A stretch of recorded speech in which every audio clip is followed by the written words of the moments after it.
Morning Musomesa.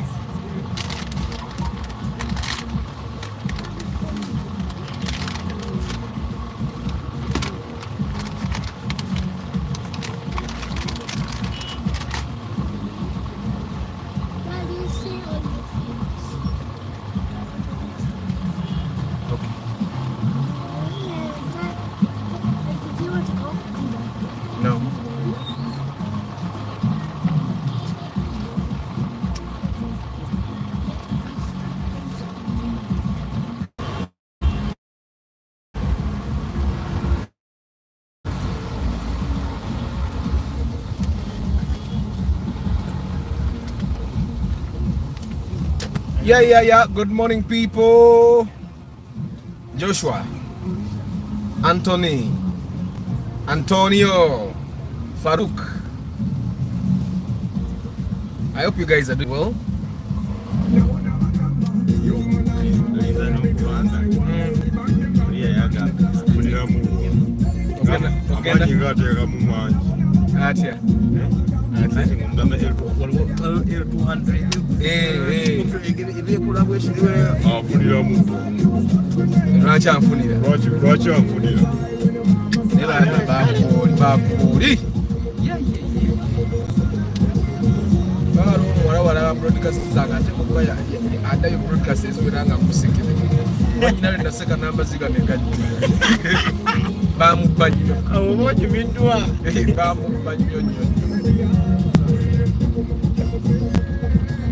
Yes, my people, good morning. Today we are talking about how buying the wrong car could lead to your depression. Buying the wrong car could lead to your depression, and it's a very serious thing. You can become depressed.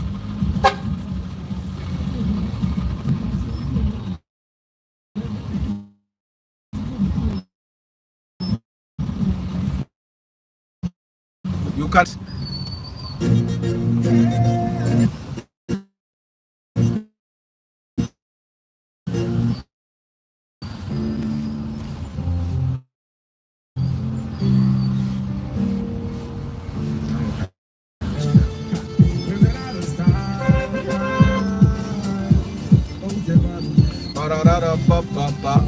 Morning. Daniel, Deno Wayne K.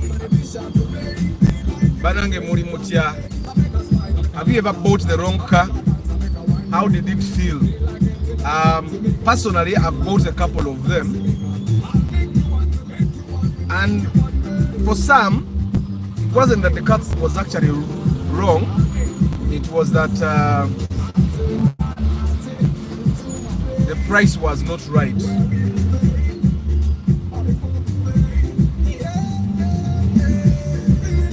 But we're going to be talking about that when I will break it down. Never have to be a cheap one.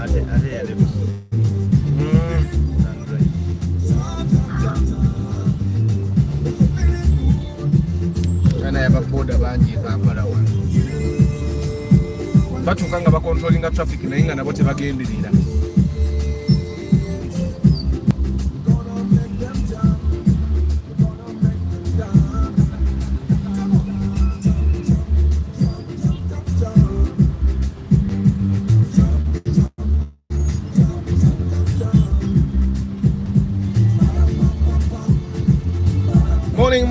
Morning. Today we are talking about how buying the mbagala nnyo wavudde lingo vuga ebyekigwagwa olowooza okulinnya omuliro oba omazeeyo. Banange, people that are driving primo old models, they are acting like they are the pioneers of drivers. Primo old models bwe tozirabye babadde aba leero nga bonna bavuga kyekimu. Ate nga ne bwadduka atya amaliriza ali mabega waffe. Yes, buying the wrong car could make you depressed. Ina bawa yaka story katono awo maaso awo.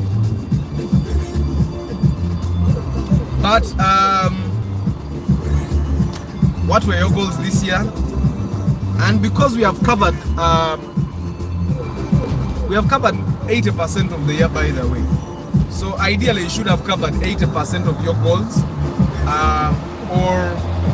and if you have not yet done at least the goals that you have not done the goals that you set out to do, at least you should have replaced some of those goals. Yeah.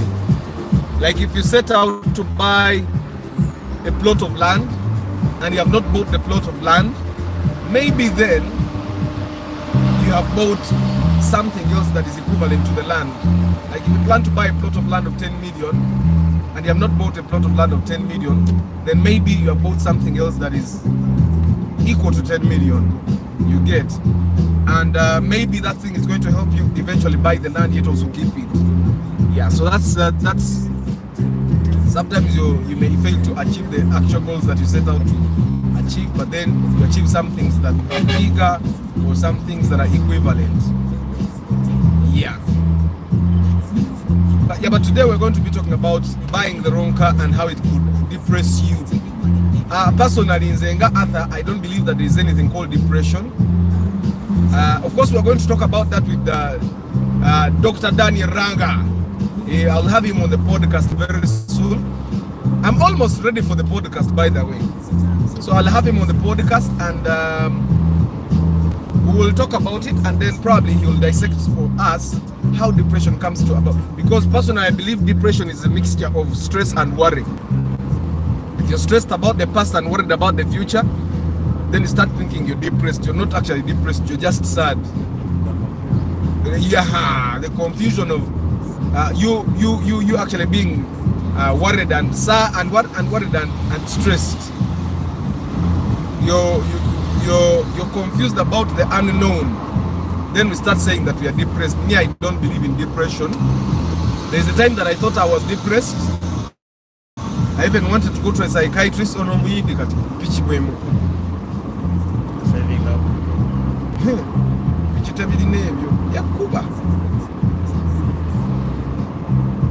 I thought I was depressed, but when I found out that the real price of a psychiatrist, depression went.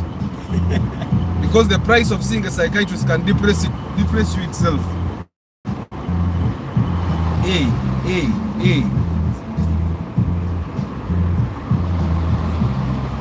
Yeah, good morning, Abby.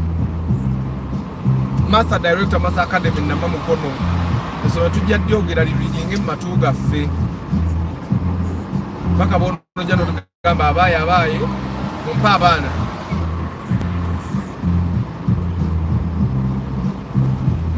Money, more. Nenga Mulimutia. Good morning, Moses Heath. Good morning, Chris Fitness. Yeah, how are you people? For the guys that have ever bought the wrong car, what was your experience? Because I'm quite sure you guys, at least you have bought a car and you thought, my God, I should not have made this purchase. Personally, from the time I started.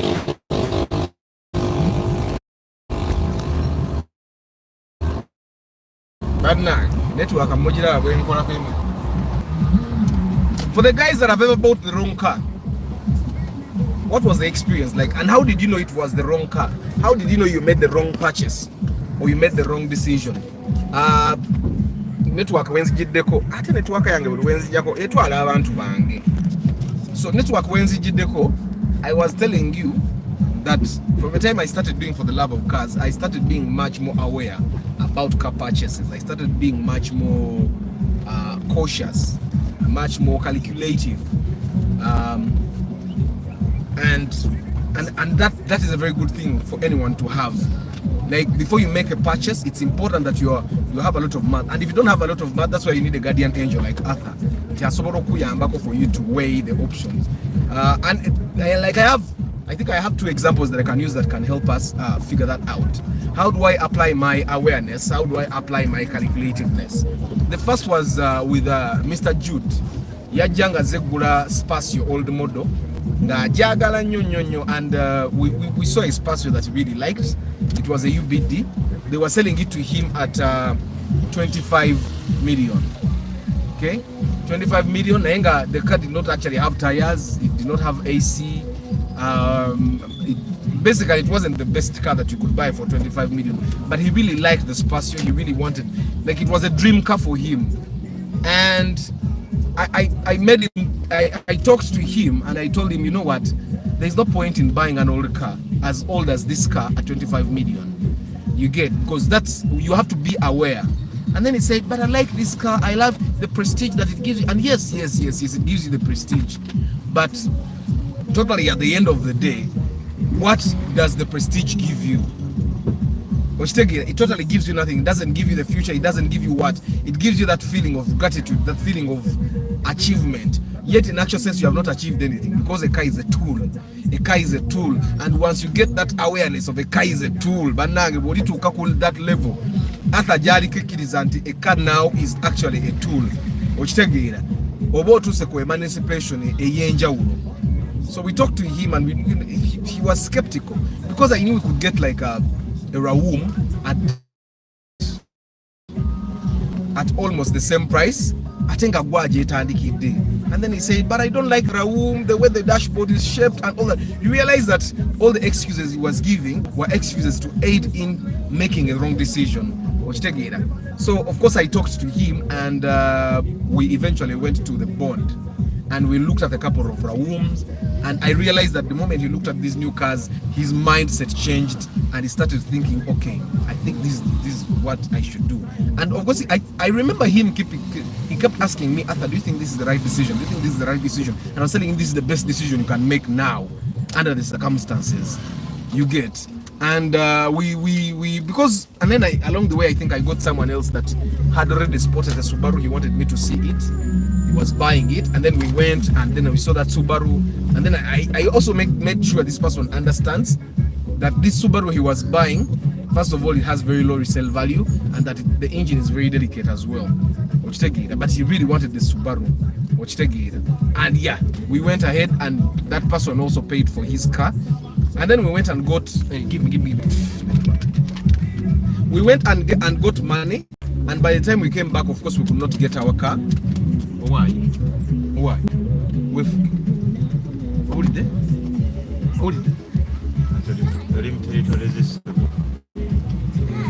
So we eventually booked the money. We paid the money, but we could not take the car because we could not get the number plate. We could not get the number plate. So, but the car was picked the next day. And then the second example I could give you of what awareness has actually made us do is the lady that eventually bought the Vitz. Remember the Vitz that that I talked about? This lady gets your new model as well, but her budget was limiting. She had I think she had 14 to 15 million. And I told her 14 to 15 million, you're not going to get a good Spacio. Okay? And you're going to get a Spacio that is actually old.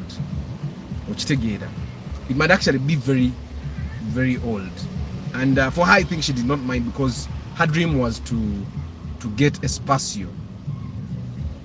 Her dream was to get a Spacio, and she did not care as long as I got a Spacio. So I eventually talked to her, and I talked to all my people.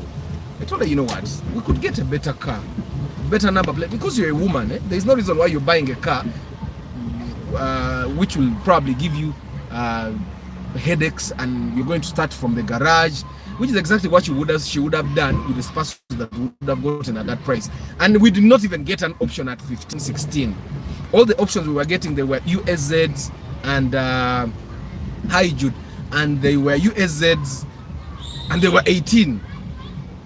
So you can imagine. So eventually we convinced her to go and look at some other options. The Vitz was the easiest car that you could get, that was almost shaped like a Spacio at that price. And we got a Vitz UBF at we bought it 16, I think, or 16.5. I don't really remember. I have to look at that post. But you realize that if you can get a car and the Vitz, eventually the Vitz was it had a leakage down there at the gearbox, I think, but that can be sorted. But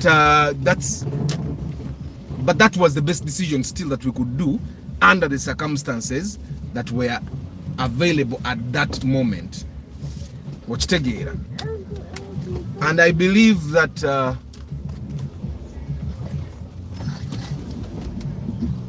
we are getting answer. I'm an experienced genuine.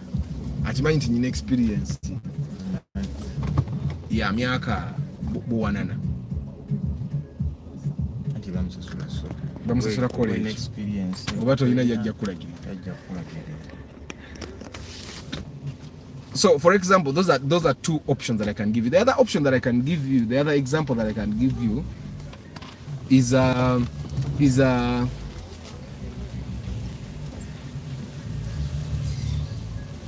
it's experience genyina sagala muntu angamba kyakukola parking emmotoka yange.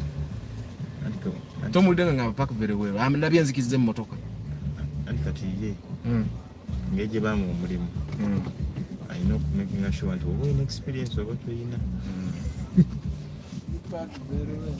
I'm going to park, boss. Okay. Hey. How are you? Yeah.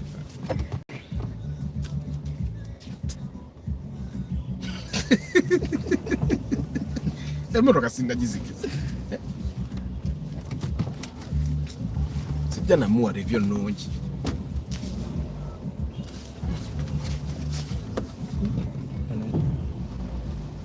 Nziko experience je nyinonda gire. Kyekyo tokidanamu. Nze namala nayiga ndabala. Deep in coffee, good morning. Hanaba, good morning. Nelson, good morning. Let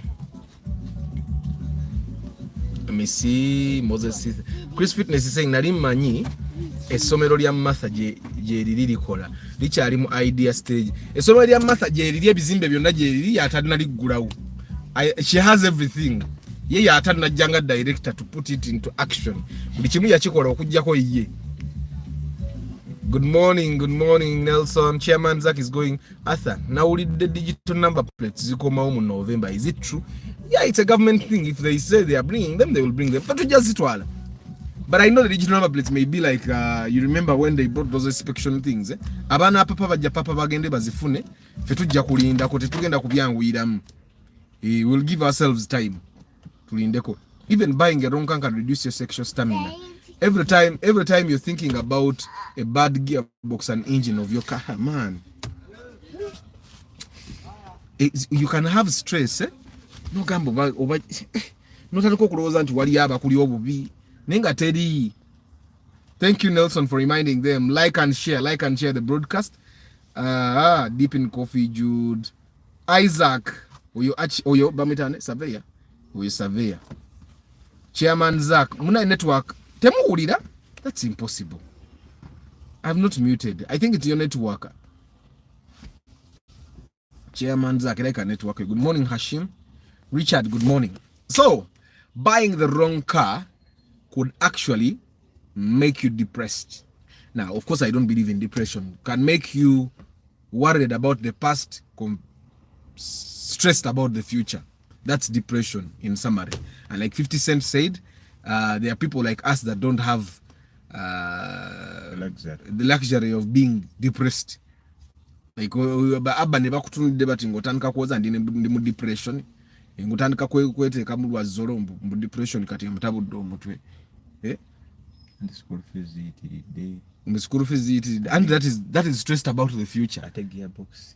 Stressed about the future. It's not. You guys don't hear me. All of you guys don't hear me. Mwenata mumpulira. Ragnar? Yeah, Abby is hearing me. You guys should increase the volume of your phones probably. Increase the volume of your phones. When do you realize that you made the wrong purchase? Hey, Kakati. I believe knowing the wrong purchase is actually a day after you purchased the car. Yeah. Isaac abanango okubye. Isaac is saying that in Baba would okujjako mu aba Infinix. Anthony. Yes, abantu bampulira. You see?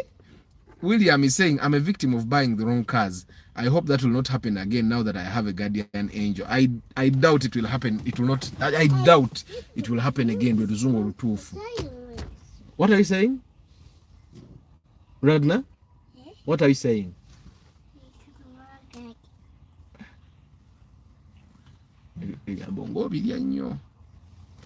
So normally this is what happens when you go to buy a car, especially if you go alone. Especially if you go alone. If you go alone to buy a car, this is what is going to happen. I told you sometime, I think I've been saying this, I told you that brokers in the market are there to close sales. They don't give a damn who you are. They don't even care if you're their brother. Me, I've told you time and again. Me, I know. My mechanic is not my friend. He's there to make money. The brokers are like that. Brokers, mechanics. I'll tell you one thing that one of my mechanics said. One of my mechanics said that ye okusasira okujja ko ngoli mwana wa tata we. Like you have to be, actually si tata yaga mama we. You have to be his mother's child for him to care about you. You get what I'm saying? That's a statement that will never ever get out of my mind. Well, he still fixes my car because I have a number of them. Like each one of them can do certain things. Like when I'm changing brakes, I go a certain place. When I'm doing this, I go a certain place. When I go a certain place. And I'm telling you that not all of them actually know everything. But that statement for me keeps ringing in my mind of nze okujangoli mwana wa mama wange sina chintu sikusasira and all that. And that's the thinking of mechanics, that's the thinking of brokers. That's one thing you need to understand. Then ekirala ky'olina okumanya, what does that person that is helping you buy a car have to lose? Okitegeera omuntu atalina kyalina kuluzinga. Omuntu atalina, like for example, there is a time we went to buy a car. I had a mechanic. No manyo bachusa. So there is a time we were with this mechanic and we saw a certain car, and the engine wasn't sounding nice at all. The car was okay, everything else checked out. Even the engine was actually okay, but the sound of the engine wasn't good. Now this mechanic takes me aside and he says, "Nainawe, emotoka ogiraba nnungi, engine okitegedde nnamu. Lwaki omusajja tumumatiza n'agula n'emmotoka ne tuva wano tugenda tukole ebirala?" It wasn't really about the money.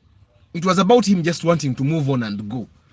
Okitegeera nga yagala genda nalese emmotoka z'abasajja ku garage. Lwaki tondeka n'engina n'enzikola? You get it? So at that moment I realized that he may actually help you buy a bad car, not because he's even making money out of it, but it's because he wants to go and make more money somewhere else. And I told him, but I cannot do this to someone. In the brandy young, I've worked really hard to get to where I am, to get to a point where someone can actually trust you and they pay you their pre-purchase inspection fee. And he said, and I told him, but this person will not be comfortable with an engine that sounds like this. You get it? I'm sure we can get a better car. Why don't we take more time and get a better car? You get what I'm saying? So sometimes it might not be really about the money. It might be about the goals that other person has to achieve that help you. But how do you know? Because I'm trying to dissect the process through which you get the wrong car. Sometimes you guys think that it's about the money and all that. It's not really about the money sometimes. Sometimes it's about the attention that someone gives the task that you have given them. Because the task, when you go to buy a car, you're giving people tasks of getting you a good car. That's the task. That's why I normally tell you, if you take someone to help you select a car, give them money. Like recently, I went to buy a laptop.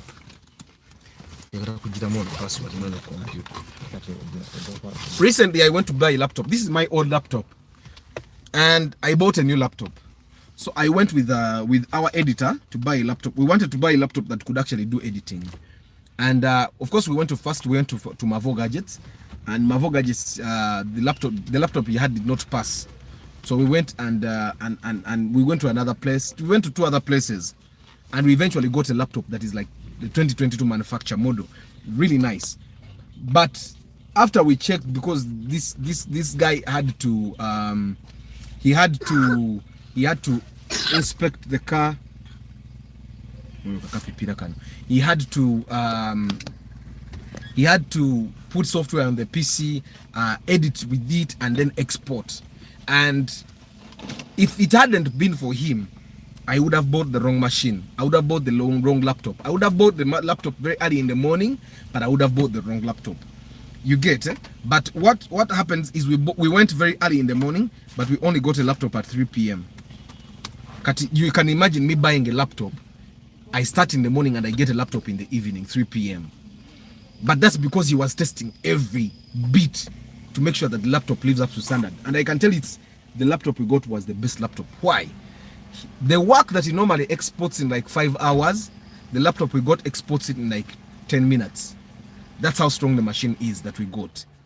After we got the machine, nenkwata sente nenzimwe nemugamba webale nnyo senga tobadde ggwe mbadde sijjafuna machine. And it's the truth. If it wasn't for him, I wouldn't have gotten the machine. Senga nagenda nze kana alibadde ngula buli machine bwe nasooka okulaba, and they would not have done what the goal I wanted to. They would not have achieved my goal. You get? So bw'onoogendanga n'omuntu to help you select something, let it be a phone, let it be what, give him money. Era nze bwe mbanga sina sente zengenda kutiipinga muntu, I don't take him. Nina n'entomera byange.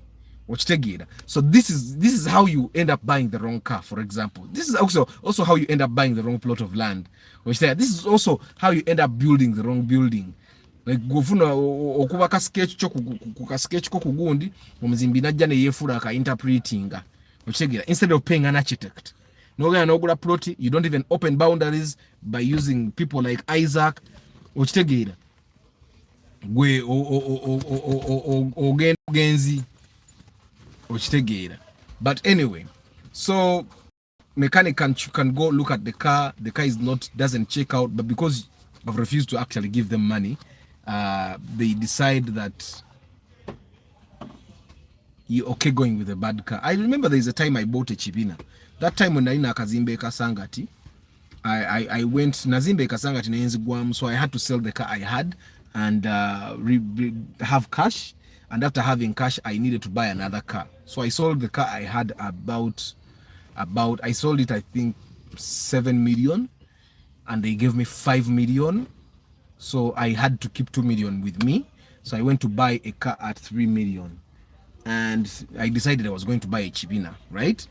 So when I go to buy a Chibina, the mechanic when I never say review helped me buy a bad Chibina.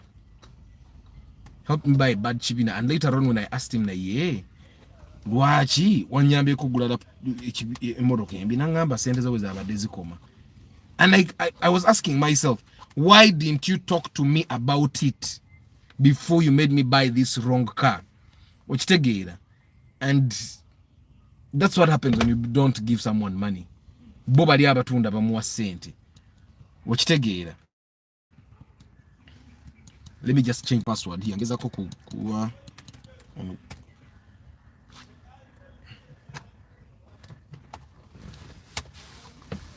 this is who has made the wrong car decision before, and how did it feel, and how did you know that you had made the wrong car decision?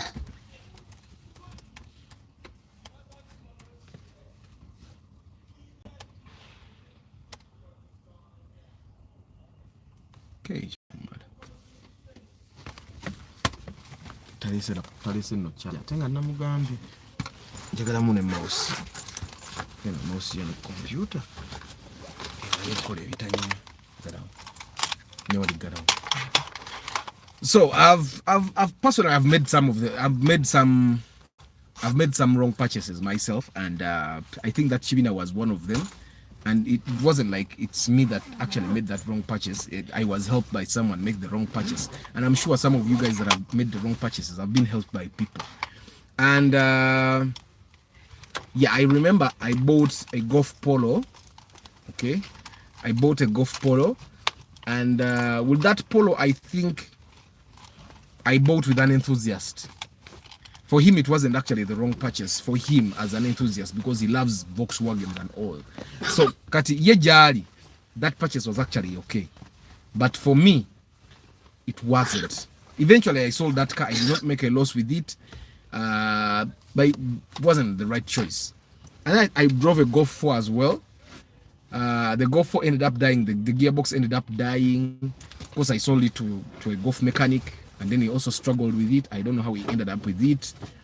Yeah. And then I've had plenty of lessons of wrong purchases. And yeah, probably that's definitely why I started this channel, to make sure that nobody else makes the wrong decisions that I made, and the wrong decisions that the people that don't follow me actually end up making.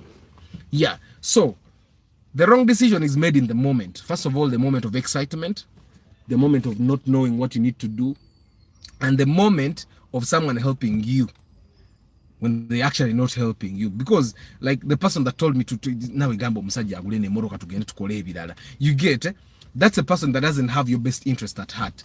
I believe that something like that should be passed by the person buying first. Mugambi olabe moroka eno namu na engine etokota bweti ekola bweti ne bweti ejja kuwa impact bweti. That's normally what I tell my people when you pay me for pre-purchase inspection. I make sure that you know every bit of the, okay, you buy this car, this might happen. Are you comfortable with it? And if you are comfortable with it, then you go ahead and make the purchase. If you're not comfortable with it, like there are cars we bought that needed repair. Like there's one of the first Noahs we bought with this. It was a couple. This lady had come from, I think, UAE, and the gentleman was here. We bought this car and I told them the implications, because emoroka jebagula actually nebo nojinonya ku sente je twagigula. I think they bought it over 9 million. The Noah eyaba gundi bano jebagala. And it had a few repairs to be done.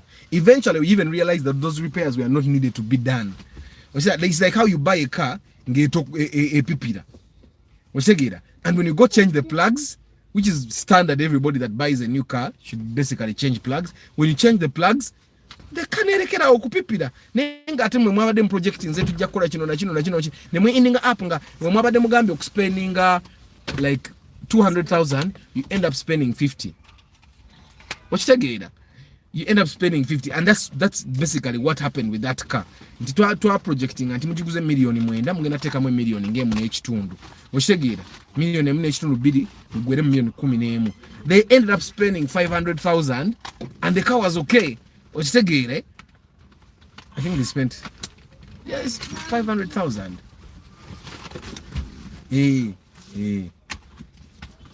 Okitegera nti it's important that you know the implications of the purchase you're making before you make the purchase. But majority of the time, people don't actually get to know. They don't get to know the implications. My first car was a G Touring, man. In 2 months, it was misery. I bought it at 5 million and sold 2.5. Every day I needed to visit the garage. My bro inspected it for me. Yet even he was a mechanic. Muganda walabika aliaka sente Hashim. Sorry about that. Hey, but man, that's a big loss. 2.5. So you sold it halfway. So yesterday, this gentleman calls me and he says, you know what, Arthur? Man, nalaba channel yo late. He had bought a GDI. Okay, so he bought a GDI, the Pajero GDI that I tell you not to buy. He bought it at 8 million. And then the GDI kept dying. By the time he gave up and said, no, I'm giving up on this car, he had spent 4 extra million. 4 million, that's 12 million. And by the time he said that I'm done, okay, I'm done, he sold it 5 million. You can imagine that even the amount he bought, he did not recoup. So he was calling me and he was saying, I thought now I want to buy another car with the 5 million that I've got out of my GDI, but I want a RAV4. I was honest with him. In 2022, you could get a RAV4 at 5 million. Today, you can't. And if you get a RAV4 at 5 million, you're going to invest another 3 million. And that's something that, and majority of the time, it will not be, by the time you get it at 5, it will not be in drivable condition. So I made sure he understands. And I made sure that he understands that with these 5 million, he can buy a Chipina, he can buy a Chikumi, he can buy a G Touring, And with good inspection, the 5 million, the Chivina will be okay, the G2 will be okay. They will be drivable, and you'll not be visiting the garage every day like what happened to Hashim. And when I told him that, he switched off the phone. That's why I'm charging you 50 cents. I don't know single don't pay the cent. Namu wadama gezi na Jacobo Japui without even saying thank you. So he ended up, I'm sure that, of course, if he ends up going to buy, he will buy a Chivina, definitely, or Chikumi. But he seems to want SUVs, and that's why he ended up buying a GDI. And I'm thinking he ended up buying the GDI at 8 million because he could not get a RAV4 that looked as good as the GDI at that amount. And that happens majority of the time. Abantu abagule moroke zitali Toyota. Agina na kuba mwaka fananyi. Nga emoroka jasobola okufuna mu sente zaali nangi irabika bulungi. Tejja kuba Toyota, someone is parking there. Nga tejja kuba Toyota nga hey, I'm talking to you, someone is parking, close the door. So again kuba mwaka fananyi, for example, someone has the, let's say 12 million and he wants a car that is a minivan or and the 12 million, the only car you can get, I think 12 million you can get a minivan that is a Toyota. Let's say someone has 7 million and at 7 million he cannot get an SUV in a Toyota, but at 7 million he can get a GDI. At 7 million he can get an X-Trail. At 7 million he ends up buying the X-Trail. Na struggling an X-Trail paka bwachizula nti athabya yogeranga byabanga bitufu ochitegera. And that happens a lot. It has happened a lot, as the stories I hear them every day. So, but anyway, when do you know? This is the first question that I got. When do you know? As okay, so man, my uncle comes to Kampala from Leader and bought an Isuzu Elf at 60 million, new BB with a nice body, only to realize a month after that the truck had a broken chassis and can't be repaired. Man, we need a million in Kaka with Tohomoka. And that happens every day, Eric. That happens every day. Because and normally people come, like this one, Yampa Bantu, he gave me people. They call me, I want to buy a Primo bichi at this amount. And I tell the dude, no, your money is very little for the Primo you want, first of all. Okay, what can I get? I tell him the cars he can get.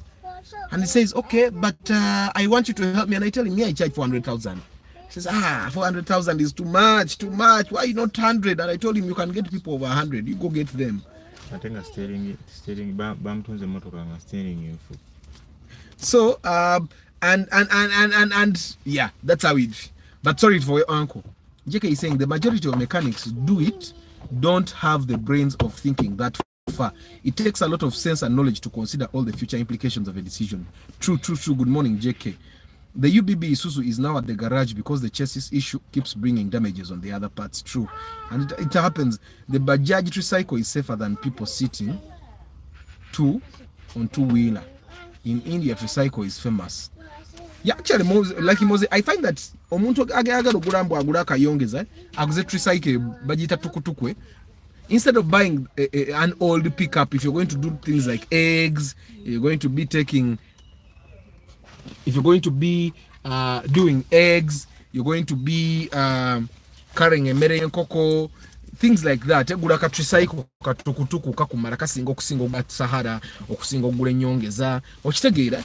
And I normally tell you guys, instead of buying a Sahara oba nyongeza, collect more money and buy the Elf oba Canter okitegeere, because all the other pickups don't perform as well as these cars. And the Elf and the Canter inspected properly. Bye.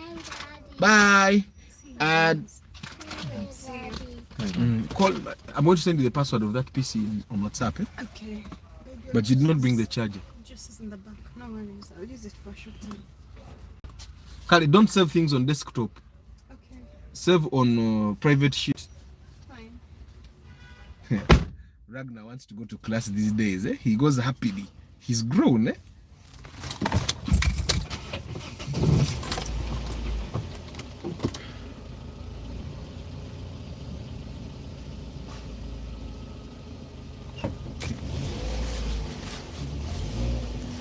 Naiga namala neono nga parkinze buwo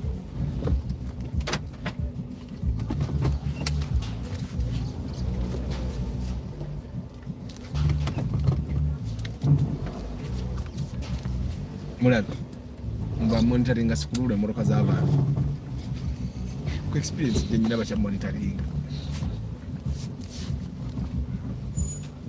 atofa I am way to maneuver.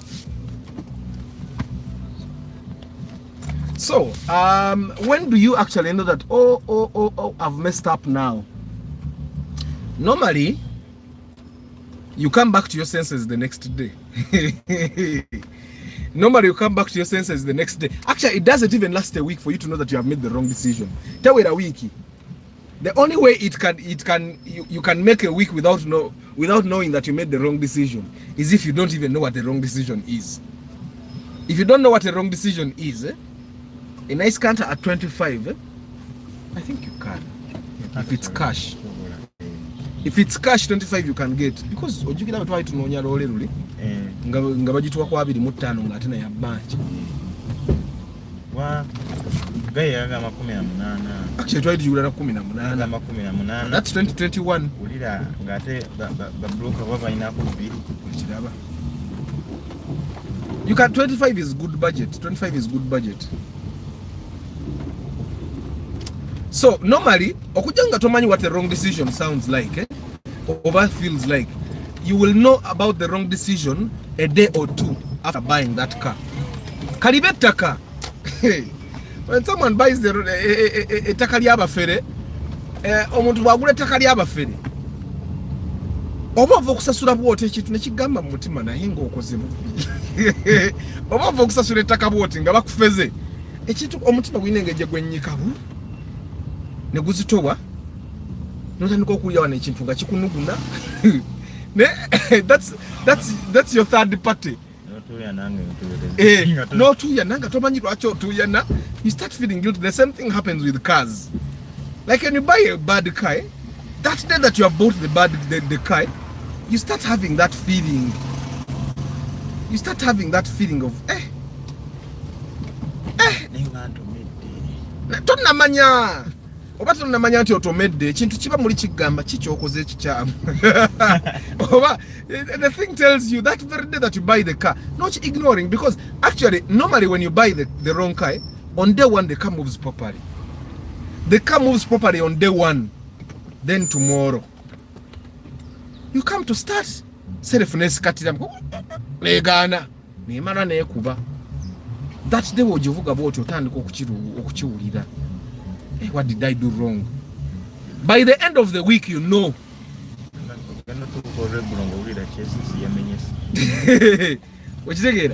By the end of the week you definitely know that I should not have made this purchase. That's why it's important that you do the due diligence. Do you even go back to the ground and you talk to the neighbors? That's how careful you need to be as you go to buy a car. And the other time when we were buying a car for the last newer we bought, this gentleman, Arthur, now I've realized actually the money you charge is very little.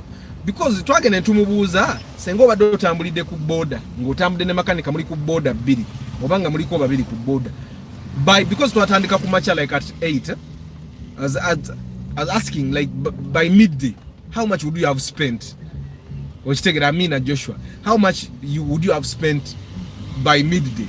And indeed ku mitwalo ana ge yatuwa yani badori da spendizeko emitwalo nga 15 okitegera wano tambula simanya broker agambe ateka nange munteremu wana amafuta tugende mbatwalewo nange mufunire boda ebyo ebintu ebyo bilya sente.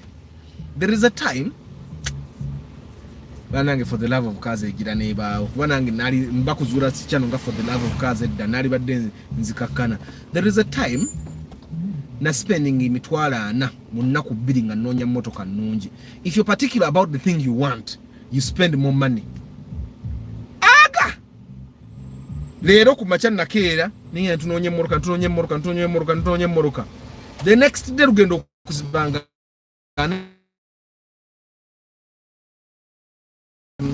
okitegera bagita Moneyfy for the guy who wants to know. They call it Moneyfy. I even paid for the premium version. I think the premium version is like $4. Okitegera the boda you pay now olya ne makanika gotambudde na yalya.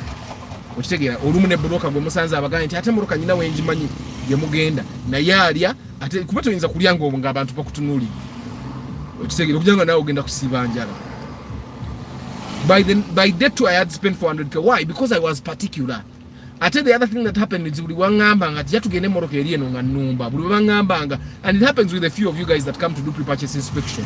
And never come moroka eri wano ku KFC wa Machindi. Ne mgamba oyo broker ba Machindi tebaba na motoka. Antonio is saying today I had a bad dream. My Noah has been stolen while at the beach, but I woke up merely called home kubabuza oba it's there. Jenga ko battery buli ndako bagenda nayo mu nyumba. Yeah. Good morning, King Daniels. So, now when there's what we call depression start, because you start being worried about the future. In terms when you buy the wrong car, the future is you driving the car, and on the road, all of a sudden the engine shuts down.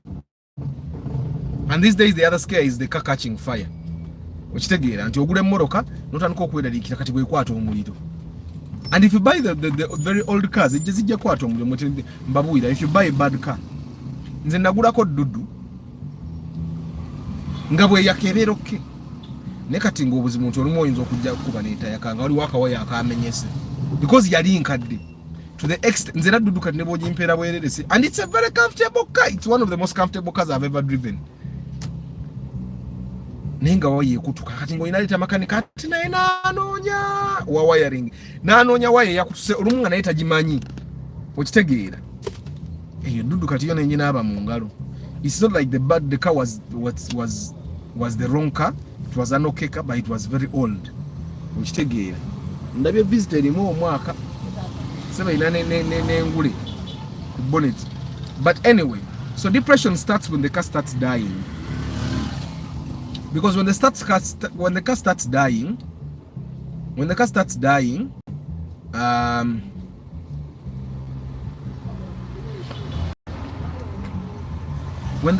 dying, you start being worried. You start being worried about whether the car was a good decision, whether it's going to last the 2 years that you plan to drive it, whether when it fails you will recoup your money and all that. And then you start getting stressed. It's a terrible dream. Even after I repeated it 3 times. Bananga mundu atanza kubera superstitious one. By there is the time I was superstitious, you people. I was superstitious to the extent nga bwe nsanga ekiveera nkiyita bbali. Dinga kiveera buveera. That's the time that I thought I had depression. Like the time when you have depression, you start making the wrong purchases, you do the wrong businesses, everything is not working out. You start thinking obani andoga nga teri akuloga. No lyokonyigira ensi. And when you outgrow that stage, I can tell you that you start making the right decisions because you know nobody is responsible for that. Kati depression etera kujja when people in a way are starting to blame other people. Antoni atekemu omuti. So the depression starts happening when you start getting worried about the future of your car, and then you're stressed about the money you spent. And there are people that have actually spent top dollar. Like there's someone commented on one of my videos on TikTok and said, "Mukwano gwe yagenda nagula Harrier mu bond. Within 8 months, Harrier idea could be engine. 8 months. That's a very small time for a car you bought from the bond to even have that much problem."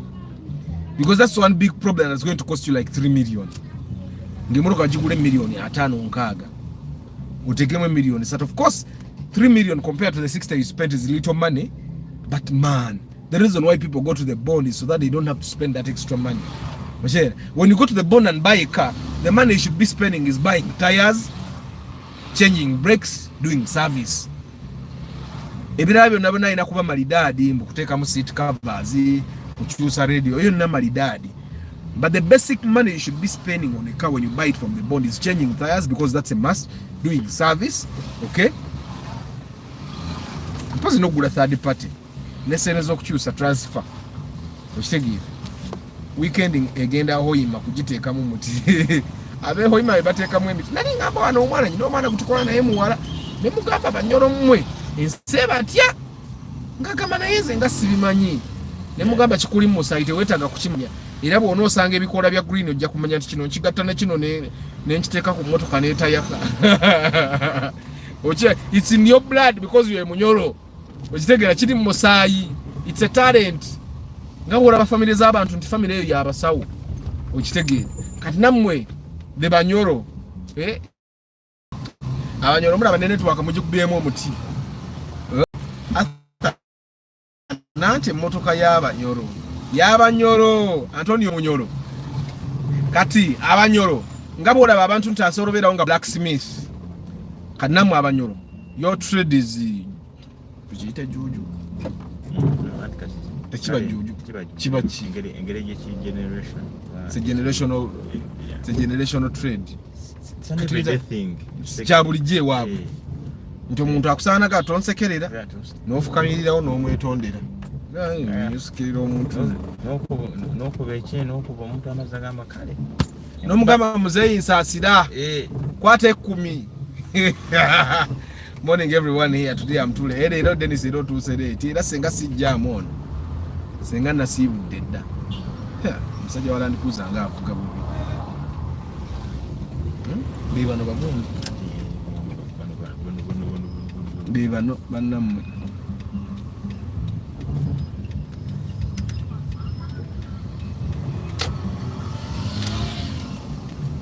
oyo wa traffic oli omulala yalimu uniform ngira ikanga enchupule togirabye tefaanana nga z'abanne biriddaaka ayeka yagyekolera nungi yagyekolera. So the wrong decision of a car can make you this. Now what is the wrong car? Of course these are things that for some time we have also been talking about. How do you know that you are buying the wrong car even before you buy it? Ekintu ekisooka, you need to know what are you buying the car for. It's ekintu kikulu nnyo for you to understand what are you buying the car for. Don't just buy a car for the sake of buying a car. What are you buying the car for? It's ekintu kikulu. I normally tell, yesterday someone texted me, one of my followers here, namuyambako nofuna emmotoka eyasooka. So he texted me and was asking me, he has a Spacio old model right now, and he was asking me, Arthur, is it worth it for me to change from a Spacio old model to the Alex, to the Toyota Alex? And this is basically what I will tell anyone. It depends on why you really want to need. Okay, it depends on whether you really need to change from your Spacio to the Alex and how much the investment is going to be. Those are key things for you to, whenever you want to change a car, you need to ask yourself, do I really need to change the car? Okay, and is the cost worth it? Because like me right now, if a chance comes for me to change a car and probably get rid of this Namokade, I'm going to ask myself, do I really need to change from the Corolla to another car? Do I? And is the cost worth it? And that's why I normally get chances of you guys from here mumpe motoka bannange muzimpa ng'ogenda bwe unoka ata yiyo nonsasula ng'okoze eki ng'oyagadde nkuweereze transfer muzimpa. But then I ask myself, do I really need to? Okitegeera, is it the cost worth it? I've turned down about 3 cars so far. Okitegeera, eh? Naye nga tezigenda kubeera ku pressure nti sente zange nzaagala next week biki. Okitegeera, eh? But is the cost worth it? Those are the first 2 questions you're going to ask yourself, especially for the guys that already have cars. Okitegeera, iyo kigegese se. Ajiwaliriza. Semanya ajiwaliriza agamba shereri wali. Paka shero weganya okutuuka ku mmotoka. So those are very important questions to ask yourself. Then, and I think you should also be asking yourself the question, the same, watering can. You should also be asking yourself the same question if you have not yet bought a car. Do I really need to buy a car? Is the cost worth it? Before you buy a car, is the cost worth it? Oleme kumara gagula motoka just for the sake of buying. Simanyi oba ntegeerekeka bannange. This generation, for the love of cars, our generation is an aware generation. Abalole mweyagala mumulaba akanika naye yataddewo negundi kiki butaddugaza ku mateeka gafuluma dda bwe gati nga mayitirivu kati baddugazaawo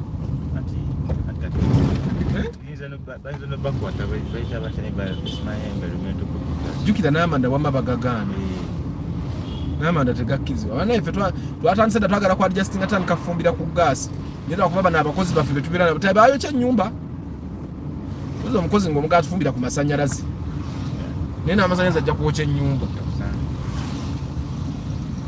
bannange. It's not like how you think. We are just spiritual beings, and not every Munyoro can, except those who chose to do so. Just we are so connected to our culture.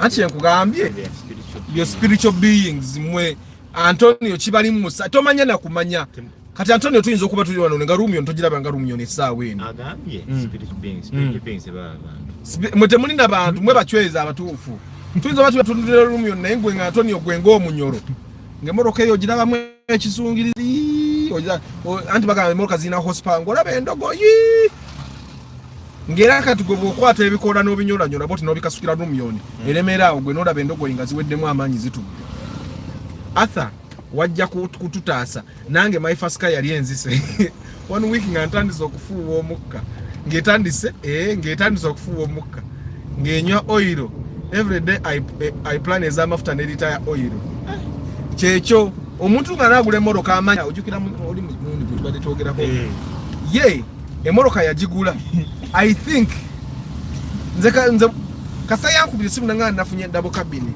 ne mubuza agifunye ku mmeka nagifunye ku $2.5 ne mubuza biki ebyokukola talina mipiira nagitutte ku langi interior wiring ne ngamba bannange ndoza engeri ke nasirikira mwako yamanyirabo I made the wrong decision mweyo wiki yennyini kati ekyamuyambako ndoza okulwawo okutegeera ddala nti he made the wrong decision emmoroka yagitwala ku langi neerwayo nemalayo ndoza omwezi nga gumu nga bali mu gifuuwa langi kati ngenda okudda nga omwezi ogwo guyiseewo okulaba ku mmotoka ye ng'omwezi guyiseewo nga tanagisaako mipiira n'agindaga nemugamba nga baakuseddemu naŋŋamba ate dabo kabino ziyita za layisi n'akoleeza yingini bw'akoleeza yingini naŋŋamba naye nyina kye nalabye wano oyira agira bwati ne bwati nemugamba anti ne yingini enyoyiro naŋŋamba okikakasa nemugamba yingini takendeera mbwakendeera nemwatakadugowooleza akendeera alagawa okitegeera kati okwekakasa nti yakola wrong decision nenkubira ku makanika awo makanika alaga yingini yakusiba eyo kakani imagine buying a car at 25 million n'oteekako emipiira gya miliyoni nga 3 n'ogifuuwa kuba yeewera n'okugifuuwa ateeka okuba bamuseera nga bamuggyako emiliyoni ng'emu n'ekitundu okitegeera n'okola interior kuba nayo yali trashed n'okola wiring byonna n'omala okubikola ng'olina okusiba yingini ya miliyoni 4 okitegeera nga Arthur yali akufundira double cabin ya miliyoni 8 gwe n'olaba nga Arthur atakwagaliza lwaki anguze emmoroka eya layisi okitegeera naye nga the double cabin at 8 million that I had got this person would have sufficed because eyi double cabin yalina emipiira gyayo nga bode tokwatako interior nga namu okitegeera kati nze mbala nti double cabin eyo newe yalibadde nga yingini mbi bw'oba ogiguze nnyo miliyoni 8 ogisaba miliyoni 4 eza yingini ogula mu 12 ate mbona ayagala okukola wrong decision weewa amagezi wobuuza ajafuliramu by the way ng'ateekamu nnyo amaanyi lwaki agateekamu ampita atya anjagaliza atya kati ateekwa okubeera bwati bwe yalowooza kuba namugamba naye lwakitoze ntugula ki L200 kiri n'agamba ayina erinnya ndyerabidde erya makanika oyo eyamufunira kigundi ekyo kimoroka ekyo ajja kunfunira oli ajja kunfunira yangamba esigula ezo zi L200 tulina ggula eno kyokka nga n'emmoroka yennyini gyagula mbi tayipu yennyini gye yagula nga mbi yangambe tujja kugula eri kati olinga okwagala okumufera yamugambanga eze motoka nedda teziri comfortable no yeri comfortable okitegeera but then you also have to ask yourself is the comfort worth the money kye nabagambye ku Benz yandiba comfortable nga bwe mu kisuubira nze nalabye teri. Is the comfort worth the cost? Gwe nava Benz ne tula mu Corolla because nze when najja yagadde nze nkubuulira gera ninga kankole pre-purchase inspection no naku nani njagala nze mu amangu sene ngamba nedda kanongere njivugemu kati nkubuulira najja Benz we naleka Corolla yange era Benz teyina na battery nezijja ko battery nenjisa ku Benz Corolla yange nesigala awo kati range zayera nava mu Benz okutula mu ki bana starlet yiye empya 2021 ya milioni 7 ziri awo kyokka sizze ndabirwa mu naye oyalabika driver mpulira obusungu muyimiriza okwata te moroka zero mileage no senda birwamu Sabayi bomi wa esi eye motoka yo bagiraba obaka nabe toyiza bana nyine moroka yo nawe no sanda birwamu yebaka nayo amanyi ebintu kala nyiziza wa mukazi musajja naye aleka driver nekwe ate ayinza obanga ina nyini kubanga nze ku bantu benyambye ko fune moroka wano omusajja ajja najjayo sente nemuka nemuka tudde tukole nga tazifaanana era tebifaanana abifuna naye gwe ovuga otya starlet eyo zero mileage no senda birwa era gende eyo mbadde ngina mugaye gwe moroka ogimalamu ekitiibwa agende pulira n'obusungu feka tugende tujja kugenda ku luguudo lwe muno omuntu atawa bintu vali ate neyo side eno naye eri wansi asati endabirwa 2 nze nali mfunde pick up eyo ngetu iseko L200 ngeina buruba maso ina burube mabega nga trail nakajibikise ngeina emipira ena jonna mipya ngeina ne spare tire nga jonna miramu nga ate tambula nga togenda tukira mu garage ate ngo nakola wrong decision bakusomera ebintu tebigatta deal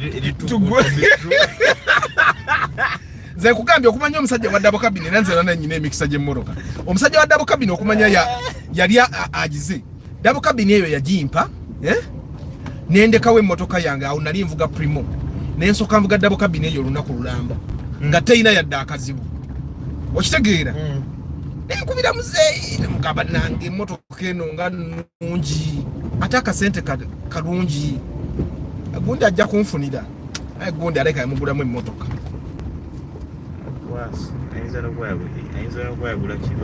nga yagulamu ettaka bayidawo omuntu akubako enjawulo n'agulako ettaka bw'otaba mwegendereza tubadde type story yafunde eya Benz teri makulu naawe Benz eri comfortable nze gwali nava mu Benz nentula mu Corolla yange neŋŋamba Benz kati Benz sikyagala nziraba bulabi nzirabanga bwe ndaba extrail ate Benz nno nayo kati weight loss program nze nkubulira nze wenywa emitwalo 2 Benz yanywanga 9 nze nkubuulira kati nako ate nga sivuze na SC 9 kugamba muri comforting egene emitwalo 9 eje emitwalo 9 ne emotoka ne beba comfortable tosobola kuba comfortable tosobola kati tosobola nze na Benz ndabanda watula mulinga mutuyana nedda twasanga endabirwamu omanyi Benz ene ekitiibwa kyayo mu bantu ne bosse endabirwamu bagamba yayagadde nze nkubuulira kate Benz ezo ziraba abantu babeeramu omwo nga tebalina mirembe kyovola kibukusanga omuntu avuga Benz ng'asimayiringa ffe tuvuga Corolla yaffe ne tuseka naye abantu ba Benz eba baba gulume etandika obeegendereza buli muntu avuga Benz aba munyiivu ye yamanyi kyaba atuddeko oba olowooza ku billions and billions bizibu aba yakitomera takyasobola kukivaamu emmotoka yennyini nga bw'aba agitunda bamuwa sente entono mbutuufu alina kugumira mu kintu kye ate era ebiseera ebisinga you should realize the people that are driving Mercedes Benz are in town here eri ewala teri bavuga Benz era bw'aba agiyina eba mmotoka yakubiri oba yakusatu obuki kati nze nasalawo Benz erina kuba mmotoka yakusatu osooka n'ogulayo Toyota n'ogulayo Subaru kati awo n'ogulayo Benz kuba mu mmotoka eza Europe zonna ati Benz kaleko kati bw'omala okugula Benz n'olwekugattako bino ebikaakaka byammwe ebirala ebyo simanya Nissan simanya Golf biki ebyo Mazda erina kuba nayo yakutaano amazima there is so much hidden from the world and when we talk to our parents about them they seem not surprised nyoro muli balala nnyo. Honestly, I've not seen a smiling Benz driver. This fitness in the chirabi. O smiling ngachi. Mosonga Benz agivuga endabirwamu azisiza once. Exactly. Kati omuntu ate mwegendereze. The other thing I realized, bwosanganga Benz ngali nnyo lusozi nga avuga mpola. Tolowooza anti kitiibwa, giya eba yafa. Gearbox za Benz ezo zifa nnyo. Kati mbutuufu aba alina okulwana agivuge etuuke gyeraga. Kati eba tekyusa giya. Namba emu tosobola kuddukiramu. Namba bbiri tosobola kuddukiramu. Ezo giya ebbiri ezo gearbox bwefe tulokoma mu namba emu egenda nnyo egenda namba 3. Oshege kati aba alina kuvuga mpola mwene mulowooza asajja ba Benz bawe emmotoka zaabwe ekitiibwa wa gwe mulowooza abavuga Land Cruiser bote tebaalizi wadde ekitiibwa emmotoka Land Cruiser ng'eyo ebadde edduka eri mu miliyoni nga 600. Kitegeeza psychologically comfort tere mu kutuula wano owulira nga ebinya tobiwulira. Comfort psychological ate ebinnya obiwulira. Kati nze akubulira navuga Benz bwali ofuze ku Benz kati nze nkubulira first hand information era kwamba gituula mu walinga kugamba amajolobero ngina amajolobero ine ina akantu kawanwe ukakonako obukoyini ngamba bannange tayina line eno bwesigibeeramu etambula bwenjibeeramu tetambula kugamba bwokumanga batambulamu wakati bakubuzaabuza. So anyway, wrong decisions ezo. The first question zenabaga you know kwebuza, what is the cost and is the cost worth it and why really need to buy this car? The other question you're going to ask yourself, isn't there a better option of the car I want? Nadarango inechika chemoroka gocho was your dream car yange moroka jenjagara. The question you should be asking yourself, isn't there a better option? Because majority of the time there is a better option.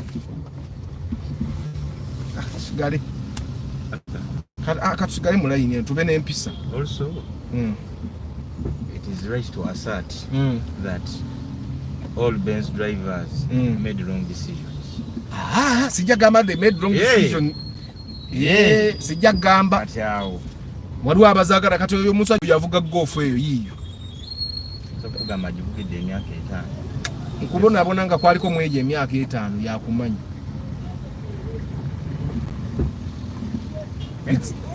waliwo abantu abatalaba kubonaabona kitegeera omuntu wakati waliwo abantu abalina ssente nga tamanyi nakumanya nti ayonoona.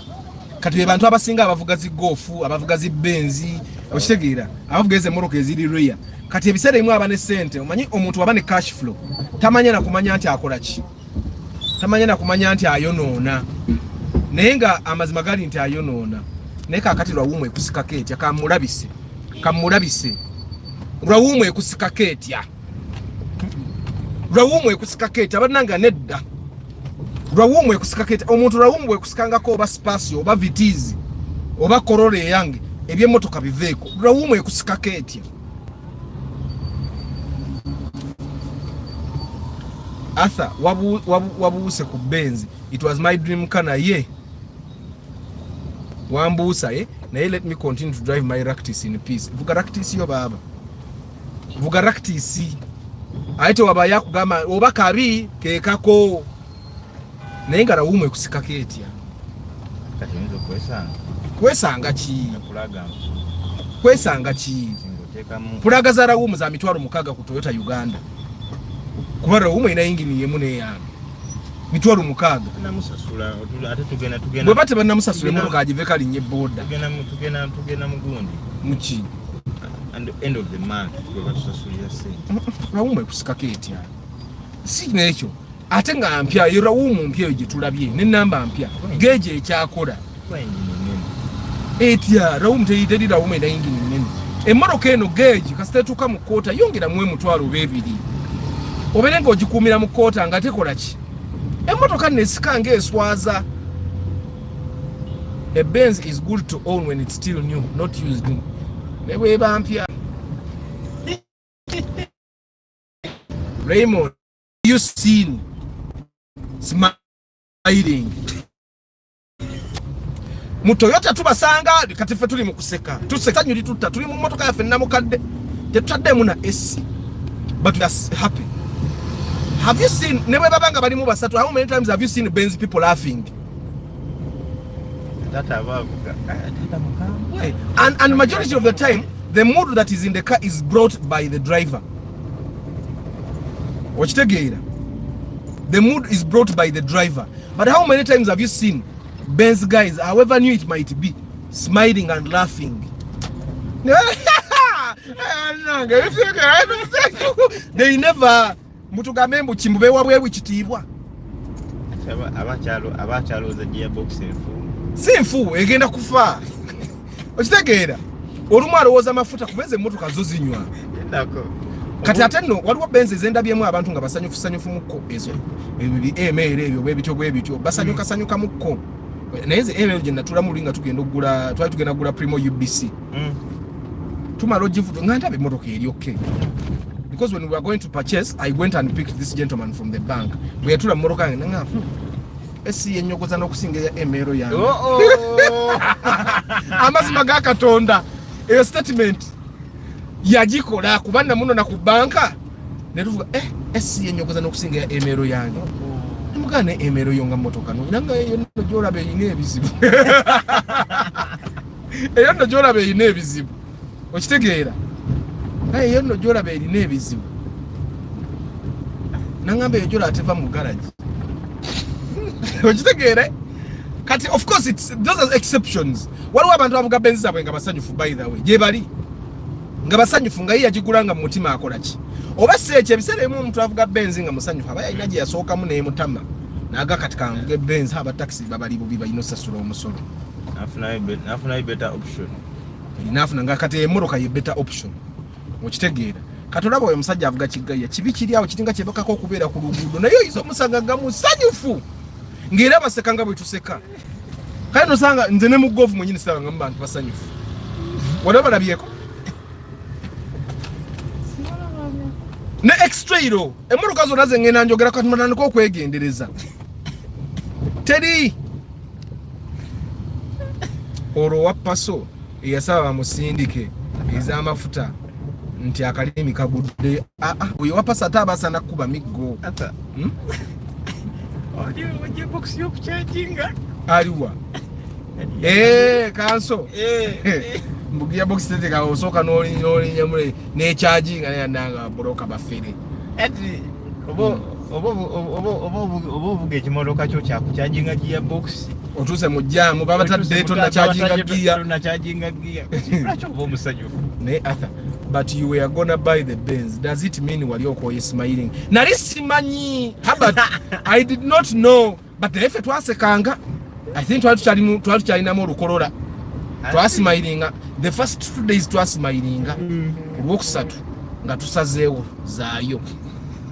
Ati on the third day twali tusazeewo emmotoka yeddeyo. Okitegeera nga amafuta fege tukozese week. Owe week emu n'ekitundu Benz eganywa mu nnaku 2. Okitegeera of course kati ojjagisanga nayo yalina ebizibu byayo ebyokunywa but it was confirmed by other Benz owners because nagenda nenjogerako n'aba Benz nga distance gyayogera mu kilomita 14 anywa 3 okitegeera kilomita 14 anywa 3 ate abwe mbana ate otuukeyo kana ekyama ka petrol station nenyongerawo omutwalo nkomyeyo ka petrol station yenja okitegeera kati nga byebogereramu kwegamba zirabika majority of the Benzes of course waliwo abantu kati nga Daniel Ranga agamba ati ye Benz ye emeru ye enywa kibulungi okusinga Subaru ya mukyala we oba Subaru okitegeere kati waliwo naye yaranga era kampya nnyo nandibange emmotoka nali ngenda gulanga old model naye nze ne new model sijja njagula Crown we nabanja gaddera ngabona alinya okuba Benz naye be ready for more attacks ku Twitter nesina byenkuba banange benjogera mazima it's my experience sikyo sina kyenjogera nga sinako proof olinya bukikumuliro nogawulira ngawula speed meter neyambuka bwe drive ambuka ngana mafuka tabwegakira ngogalabako banange nze sikuba nze ebintu byenjogera is my experience ate benjogere namwe mwenyini mubikonfaminga mwemba buzize ekintu kimwe era kati aba Benz bali batandika okusmilinga kuba bakola reputation yembi batandika okunyuma basekeko bakubende ku steering bakubende ku steering tukakazate sanyu mweri ni mu Benz naye tulaba ababenzi buli gwe tulaba taba musanyufu tutandika babadde nga batulowooza baba balowooza ki baba balowooza business deals naye kati from my experience it's not thinking about business deals, it's depression. But anyway, kubenzi today, that's an experience that personally I had. And I know what traffic ayimiriza ayagala okuyimiriza. That's an experience that I personally had. Okitegeera, it doesn't have to be universal. Waliwo abantu abalina good experience with their Mercedes Benz. Let me just put that disclaimer. But my experience was that. And n'abantu abalala benayogeddeko nabo benayogerako nabo nga sinazayo Benz eyo. Manyinze pre-purchase inspection. Nasamu sente mu pre-purchase inspection yeyo. So I talked to these guys. Ne bangamba ate nate yanywedde.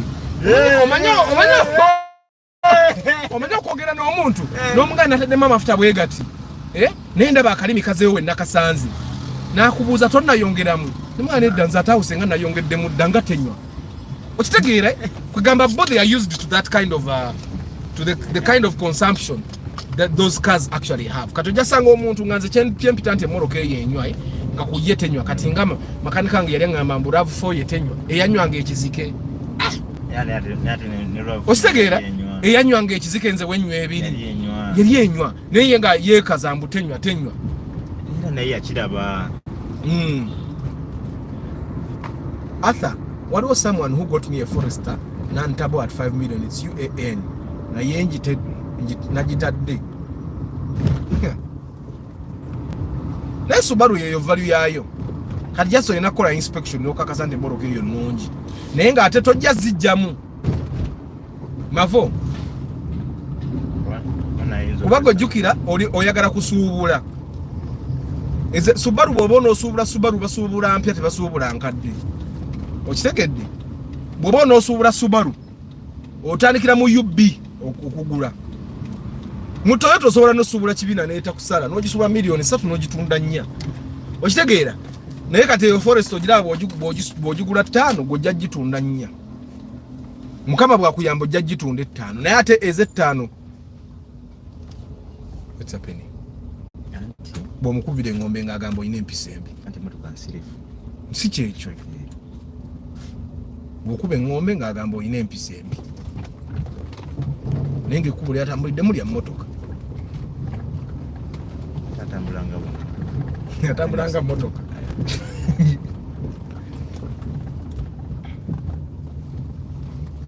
ulira ndo deep in coffee wabuuza Mavo Gadgets mbu Subaru new model nedda UAN zeziri ezasooka bw'oba onoosuubula emmotoka ng'osazeewo nti ogenda suubula Toyota emmoroka olina suubula UB series ate si omuntu onoomukubira ku nnamba kubeza emmoroka abazigula ekisooka balinamu ku malala okitegeera ekyokubiri abantu abazigula baagala mpya ssebo kati omusuubuzi yenna bw'oba onoosuubula Subaru olina kusuubula ng'eri mu UB series. Between Forester 2007 and Mark X 2007, what do you advise? Buy a Forester. Mark X is parts ziri delicate nti naddala bw'oba obeera mu kibuga any of them is okay naye bw'oba obeera kati nganza abeera a distance from Kampala Mark X oba ogenda kkanikanga wansi eyo all the time ekirala Mark X eseerera naye ng'ate the Subarus are all wheel drive okitegeera. Just know that the Subaru, the only delicate thing about the Subaru is the engine. It's very delicate. Naenga Mark X ne Subaru, I would definitely advise you to buy the Forester. To buy Subaru ne Mark X. Forester ne Mark X, I would advise you to buy the Forester. Of course, omwana wa Mark X asobola okuja kibebi nga gwe tonnalya. Okitegeera naye gula Forester. Bw'oba naddala nga emmoroka y'omanyi ogitwalako ewalawalako because then the Forester 2007 might actually keep more value than the Mark X. Waliwo ebiseera ebimu Subaru weebeera nga erina value nene okusinga Toyota. Kati when you think about the Forester and the Mark X, kati under those circumstances, then the Forester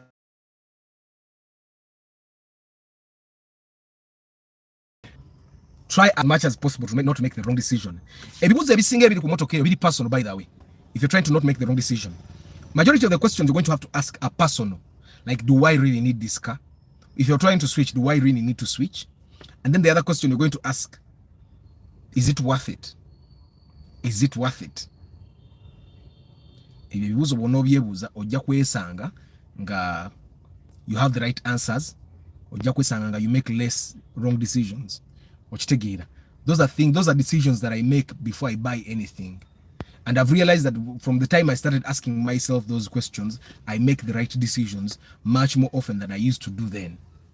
Okitegeera.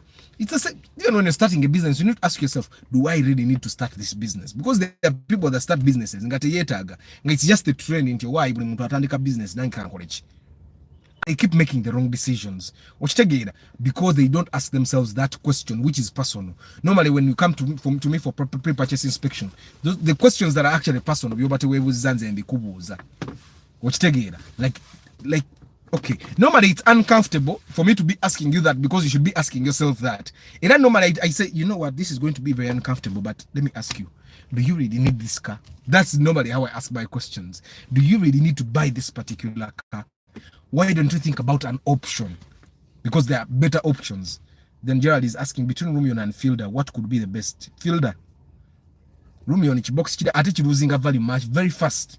Fielder losing a value. Would you advise me to buy the Forester 2014 as my first car? Yes, if you have the money, definitely. Just know the maintenance is going to be high. Ate ina masanyalaze manji, ate masanyalaze olumuga yinza okulemeso givuga. But if you have the money, buy it. It's a good car.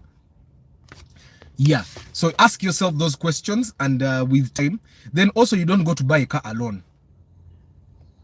Yes, you can go to buy a car alone and you get a good car. I'm not saying you won't get a good car, but try as much as possible to avoid it. Try as much as possible to have a guardian angel. It doesn't have to be Arthur. Make sure you have someone to go with you to buy a car. A guardian angel.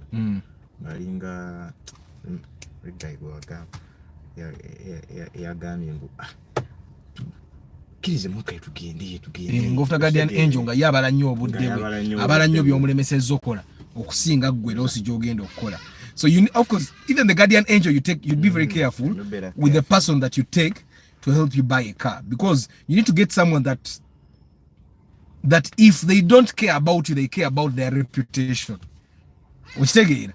I've realized n'abantu abakulu tebafa kati ngono gayo ne yankolera emyango.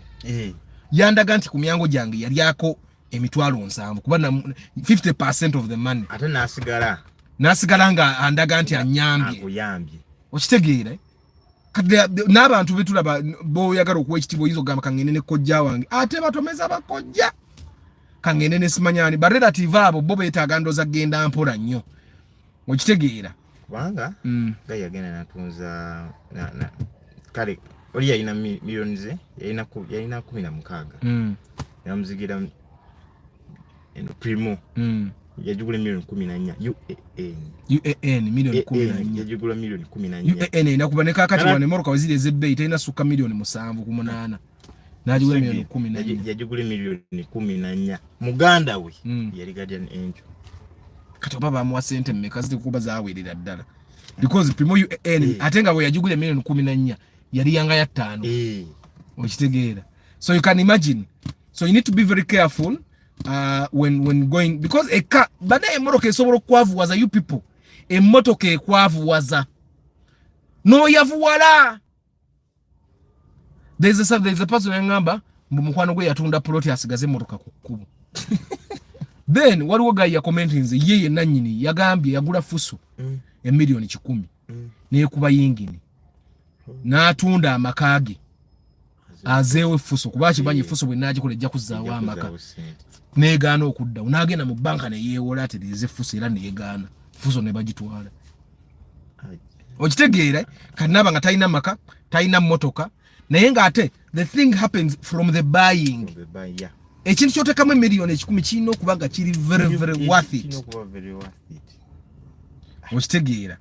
Arthur, for me to buy a Subaru XT2 liter, one has to be earning around how much monthly?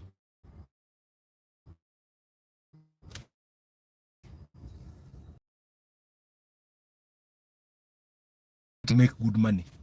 Anybody that little money. Umuntu yanaina ngokola milioni 2 kuka wansigula Toyota. Ate gula 0.8 liters and below. Gemazima bobo yagala okula kulane. Okitegeere. Because omuntu akola milioni 2 okujja ko ngoli planned kidding wamwe muri bagagga bavundu.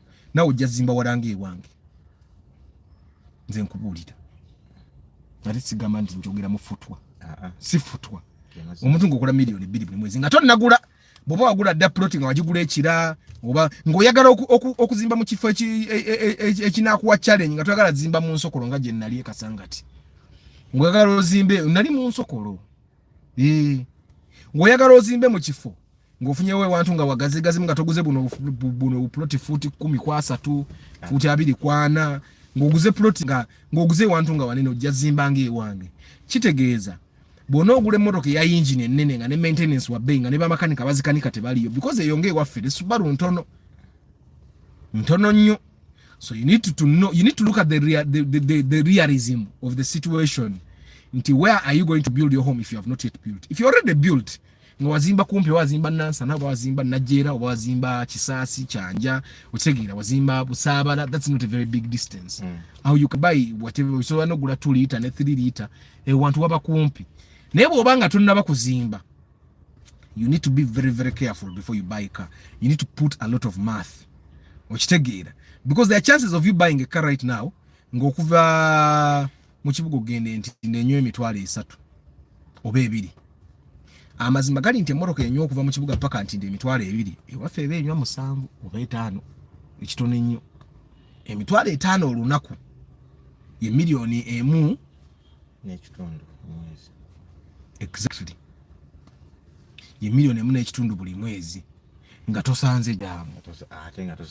Ate nga tokozademu extra journey. Totademu na esi nga tolina na wota mudovudde waka ku mulimu. Okitegeera, which is a lot of money. Okitegeera, kati bw'oba ogula emmotoka olina okubala ebintu byonna. Nobala in the next 1 month ngenda kuba mbeerawa. Okitegeera, do I expect a promotion, an increment in money and all those things? Because normally nze mbuuza abantu okola mulimu ki. Nina ambulira omulimu. Naddala bw'abanga emmotoka gyagala ogula nene ntera babuuza okola mulimu ki.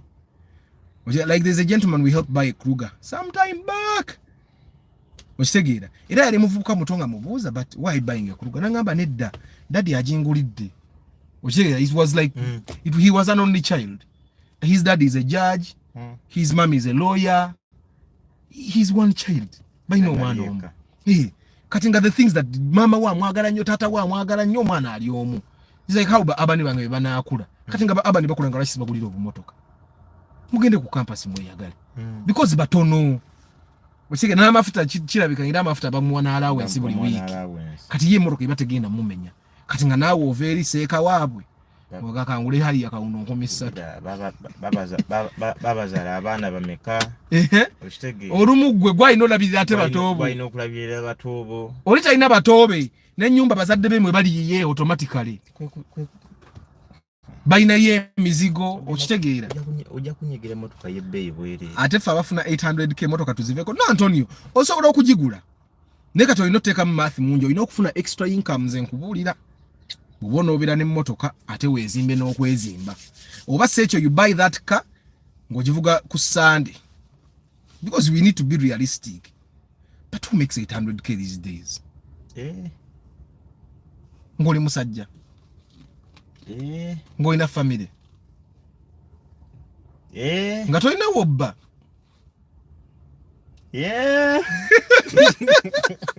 Nga tolina wobba.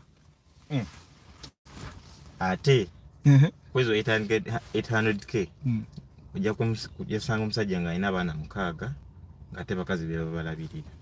Bakazi be babalabirira kati. Naye olaba emitwalo 8. Ne bw'oba oli single sente ntono. Zo sente ntono. 800k. Bw'obanga Antonio nedda olimba. Antonio n'ayogera alina business nga 4. Ate aina bakozesa ndoza abawa bawe 8. Kati otandise okuba mu akafaananyi tebakubba. Omuntu akola emitwalo 8 omuntu afuna emitwalo 8 olina okubanga olina wojja sente endala okusobola okubeezaawo emmotoka. Nze mbabuulira. Kati 800k no gatako emmotoka. Oyo alina business nya. Alina baabuliza mpozi. 800k mpozi emmotoka gigulenga ya emergencies ng'ebeewe waka ogikumamu olw'olumu n'etokotamu n'ogirekawo n'olinya boda yo n'ogenda because every family needs a car but not to drive it every day bw'oba togyetaaga 800k ng'olina emmotoka kiveemu wakati bajja kugamba ti buli bushi kati bushi gundi zayononese mounting y'emmotoka yange yayingine eno eno side ya 10,000 basi enyigemu ya 7,000 oba kale 6 enyigemu katole ku 800k kati mounting eyo ogateko zino mounting endala zoba zinyigamu zine 2 bazinyigiramu esatu ziri mounting 2 waliwo ne ya box nayo yesatu okitegeera kati ebyo byo ino bikola ndoza kumpi buli mwaka bw'obanga ovuga kubonga 2 then bw'obala ebintu ebitera okugira ku mmotoka nti obukono kubonyiganyigamu bwa 5 biki buli mwaka oyinza okwesanga obonyigamu at least kale omulundi gumu bw'obanga ovuga nti nda wawe nemani 800 nze noonya n'engeri gy'omalako nga sikiraba mpozi ng'emmotoka ya bizinesi nga yereeta ssente awo osobola okumalako n'ekinaana kyo kuba emmotoka esobola okukola essente ezaayo neyeekanika naawe n'ofuna kati nze ate nalabye there are other ways for you to monetize your car abaana kati ennaku ze bali muno mu kibuga nga basurvivinga ng'avuga akagaali adelivaringa for glovo ng'aweeka ekisawo kye nga mu kafe kiiwa bw'akola okiraba n'adelivaringa n'akola ssente kati in Uganda you can actually survive nga totaddemu na capital because akagaali osobola okukeyazika nojja n'ovuga n'odelivaringa emmere naye 800 ata sebo webale program wasuza otya sebo nkwagala nnyo era tusiima Amina Bruno gwe 800 kyo bulaba nti osobola osanga omuntu ng'avuga emmotoka nga mutini sisigambye nti obutini kibi naye waliwo obutini obusukka neeba nga obutini bwo tekiriwo mbu bwa health ng'obutini bwo bususse ku health ng'obutini bwo bulimu ekirala depression because sometimes era n'ogula emmotoka ogula obuguze emmotoka can be a wrong decision nga tolina kugula emmotoka wooli osobola okubeera wrong decision ogula obuguze emmotoka esobola okuba wrong decision kati ekyo n'osanga because ate n'omuntu alina emirembe osobola okusanga omusajja ng'asindika kigaali buli lunaku ng'akola ennusu 15,000 kakaaga mutwalo nga munene mirembe state of mind gwe tosobola kubanga okola 800 ng'olina emmotoka ng'ogivuga buli lunaku n'oba ng'olina emirembe ne bw'oba ne state ne bw'oba positive there is no way you can be positive. Ekimala 800 va ku mmotoka 800 ng'osasulako renti ng'osasulako renti kale ne bw'oba tosasula tukitwala ntosasula renti 800 jukira tubaze kisinza nawe wokola tubale nti yazimba akayumba ke nganze bwe nali nazimba ekasanga kati waba wazimba ekasanga ti bala olunaku tubale nti tolina mmotoka 800 tugitemeeteme nga tolina mmotoka ku 800 wazimba ekasanga ti yes tolina osasula yaka nakwesanga yaka wa 200 kuba electronics zaali nga ntono nga kuka tugikozesa ku gas bala yaka weebiri obale transport yaka weebiri ewiki nakozanga 200 kwesa tusebe omwezi kuba matala gali nga matono nyumba teyali nnene mwali bulbu munda 3 nezebweru 2 nezo mu toilet ne mu kinaabiro kale bale 3 osigaza 7 ate kinana kuliko payers you earn ne NSSF kitegeeza totwala kinane andi kati jukira tubale payers you earn tali 18% tubitwale nti babimusasula afuna kinana kati bwoba okufuna 800 osigaze 7 emmere ya mmeka emmere bale ekitono nnyo omutwalo kumbuli lunaku ekitono ate nga olina omukazi atetenkanya network eko komyewo tukitwale nti akekereza alya mutwalo 3 yasigaza mmeka abasigaza emitwalo 47 amazzi olina okugula amazzi kubanze bw'oba oyina yazimba kati amazzi ekitono nnyo akolesaga nusu 10 olunaku gye emitwalo 3 tulina emitwalo 36 gisigadde emitwalo 44 mitwalo 44 alina okugula data ne airtime. Tugambe nti akozesa smart bundles nganzi n'agula smart bundles za mitwalo 6 kubako eddakiika za ezikuba ku network endala ezikuba ku Airtel ne data ne SMS. Asigaza mmeka? 38 expense kyendala awabi alina okugenda mu saluni kuba bw'oba oli employed olina okusala embi buli wiiki. Kale si buli wiiki, kale tugambe nti asala omulundi gumu mu mwezi. Emirundi 2 asaze mu saluni eya layisi ya 12,000 bale 15,000 omwezi. Tetulabala transport by the way. Ate tunaba kubala transport. Katubale transport abeera Kasangati akolera mu kibuga. Ekitone nnyo emotoka ya 13,000 kati okuva e Kasangati. Ke kakaaga buli lunaku. Anje akakaaga buli lunaku. Bali nnaku 26.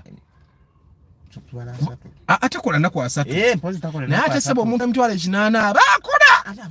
Abo bakola buli lunaku tebawummula. Monday to Monday. Ne ku Sunday ati sibamuleeta n'akola paka saawa 6. Je mitwalo ameka? Jiriji ba mitwalo 6, 12, 18 tusigaza mmeka? Tubadde mitwalo 3 mu emeka? Tubadde mitwalo 3. Tukumya 3 mu 8 tujjako enviri za 5. Kati jake 18. Jake 18.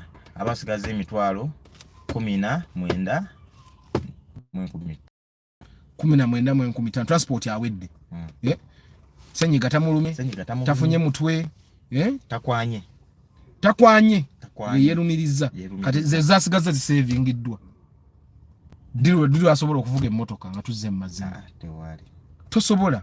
Antoni yagamba. Ata nga wazimba. Nga wazimba by the way. Kati bubate wazimba inayo rent. Tuwadde ba mazima kati walo rent. Kati Antoni yagamba other many people out there bafuna not more than 500. Kibaina je bajjendala. Baina je bajjendala Antoni ye Kampala wano.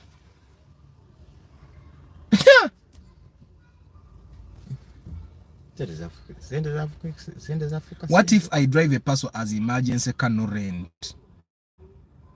Bobo ina paso ngatosasula rent. Ngatosasula rent. Ngakapaso ko wekali wali. Ngorumu tokavuga orumu okavuga. Because emotoka zino zine ebigwa bitalaze. Emotoka zine ebigwa. Ojja kujja wano ngabwe parking wano. Ove mu office ojenga mpira gutudde. Ezo sure deal 15. Okitegeera? No questions asked ezetano zigwa. Obase mukupozi ngoguze bombe eno ngeye gali. Nga ogusanga tudde ng'opikamu. Atera bukasa gutula bweguti. Guyisa murimo boy no gozam. Ezo tano sure deal. I really think bobo ine motoka inokuba nenga emergency account. Kuba maintaining emotoka eyo. Kuba kimanye bovuga empiro omwaka obe myaka 2. Buli myaka 2 olino kyuse MP. Andi buli myaka 2 obo inokubeyawo ne sente. Kati how sure are you nti ogenda kubanga ofuna sente ezo buli mwezi? Kubanga alwe emezi je bajjo abantu abakolera ebitwalo 8 balina n'emezi je bamalanga tebabasasula. Kuba baba basosoka sasula bana abebbe kuba basingoleeta value mu company. Kati mwabe emitwalo 5 8 mwe musembayo kola ki? Mwe musembayo kusasula. Omuna mutasasula n'omwaka kuba temulina kye mujja kukola. You easily replaceable. Okitegeera. Kati oyino kubeera na emergency nti empira jijja toka jigweko. Replacing. Kati amazima gali nti omuntu emitwalo 8 bwoba onogula emmotoka gigulenge egenda kukola sente. Uber obuge special. Tunaba kugwa mu boda. No boda akugwamu. No traffic akwata na kwefunira. Kuba traffic amazima gali nti emmotoka ze Kampala aba traffic batuleka bulesi kuba Uganda United tugoberera amateeka. Na ye amazima ne emmotoka evudde mu bondi. What traffic times at least akwata na kubuza fire extinguisher yiwa. Takubuza emergency kit eriwa because ebyo natinoba nabyo mu motoka. Ayizo Chovula za watu banyimiza ne baga fire extinguisher bangamba genda. Motoka mekezi na teka mu zili emergency triangles teka mu cheche kira kyalwaga. Emergency kit fire extinguisher eyo gundi triangles flare ebe nabi n'okubaamu. Emisipi je mabega jona jino kuba nze ne kakati abantu bange batule mabega te baisla misipi ate nga je jite bajagala okujja ko nagula benzi abani yesibo musipi benzi jireke na psychologically ne abani yali emukozeeko omulimu nagula benzi abani ne yesibo musipi mabega kanga ali executive nnyo Senkindu John agambye ate fees anti fe tubaze nti oli ali single tubaze oli ali single talina mukazi nga na saving emitwalo gye 10 Tenga takwana kale bwaba akwana tata kimanyi to Uganda naye kataliyo jali je bali sebo nga yafuna omukazi nga alina true love ng'omukazi olumu yamusanamu kyobola abantu nga Bruno K balina abakazi nga be baba beezaawo kubanga expenses singa income bana nkamba sibule bantu bange. This was a very good discussion. Musomesa Samuel Sise, Kavuma Farouk, Joshua Agaba, Anthony Philippe Menu, Antonio Nimba Services, Joshua, Daniel Wayne K, Abe Ani Bukenya Abe, Martha Director Martha Academy, Chris Fitness Ruburwa, Moses Heath, Wabuyi Nelson, Chairman Zach, Innocent Mugabi, Hanaba Joshua, Deep in Coffee, Jude Kasibante, Isaac Luirika, Baba Hashim, Mwongi Richard, Timmy, and Bridget Kakai, William Magezi, Mavo Gadget Center, Lucky Mose, Oriech Eric, JK, Ak Vincent, Mugalasi Joshua, King Daniels. Musango msajja mukulu ngoyo nga yava ku motoka. Muleke. Ye yamanyi sente za yingiza era akimanyi tezimala mu motoka. Nenge yo ifiga yali wadde eri mu motoka. N'emyaka by the way, n'emyaka gina kuba mu motoka. By the way, tukole nnyo waliwo emyaka gituka nga tolina kuba ku boda. Si malala. Tukole nnyo. Ate tuyise bulungi kuba obwe neyisiza obubi ku bantu. Bo bennyini bajja kusuula. Otukeje emyaka nga wakumpuna. Ahimbisibwe Dennis. Paul Ntegeda Great, Andrew Nsubuga, Harbert, Raymond Waswa, Mavo Gadget, Nkwogedeko Deep in Coffee, Nakwogedeko Gerald Woli, Senchindu John, Access News, Chinalwa Bruno. Yes, thank you very much, guys. Arthur, if I'm earning 3 million monthly, which would you recommend? Ndi muvubuka tandikira ne moroke zitandikirwako kuba ino okwekulaakulanya. Okitegeera 3 million is good money by the way. Osobola okumaintaininga bulungi emmotoka. Okitegeera because bwoba obeera warango ine moroka nga nnungi ujja kunywa emitwalo nga 7 ebiseera emu kakadde buli mwezi ez'amafuta. Okitegeera kati kitegeeza the more easier the smaller the car you get the better. Lwakuba ate ebiseera emu n'akamotoka akatono nnyo ate kayinza okufuukira ekirala n'okavuga emyezi 6 yingini ate neekuba nga wayagala ku saving amafuta nga ate zo savings emafuta ogenda zissa mu engine. Okitegeera. But also sometimes n'okugula emmotoka kuno, I want you guys to understand that we don't buy cars simply because we think we can afford. Sometimes you buy a car nga oyina ebintu ebimu byoyagala okwewuunya. An accident on a border is too expensive. Too expensive. Nti osobola ofuna accident ku border n'otamenyeka kugulu n'otabaako kyoba n'ofuna internal bleeding. Ekyo ne kikutta. Naye ng'obadde ne million 2 ku account wagano zigulamu emmotoka. Naye nga ate n'emmotoka obadde ogisobola with your income. So sometimes when you buy a car, kaninze nyina abaana bange, nyina mukyala wange, okitegeera, it's easier and cheaper for us to actually drive. Okitegeera, the amount of time that we spend bwendeka mukyala wange n'agenda dropping abaana n'amaana n'agenda akole ebibye. Okitegeera, obwo obudde senga abadde alinnye taxi nga tubadde okubona obona okwali baddaawo. Oshegera neze mu dropping nafuna n'obudde bwamala n'abaana be ku makya nga tanagenda kukola bintu bye nga tanagenda kukola mirimu gye ebintu byonna binanga bwe mbigamba senga tubadde tukolesa tax bunt. Okitegeera kati ate ekirala bukyo ina okubala ekirala naddala ng'olina feeling olina abaana bo dropping ku ssomero. You need to add this math. Senga omwana nga abadde asasula shatu yali badde asasula sente mmeka shatu bayisasula sente mmeka buli mwezi. You get since that you ana ne binkola ke yagala ngende banange kamba sibule at least njavuga kiyenje.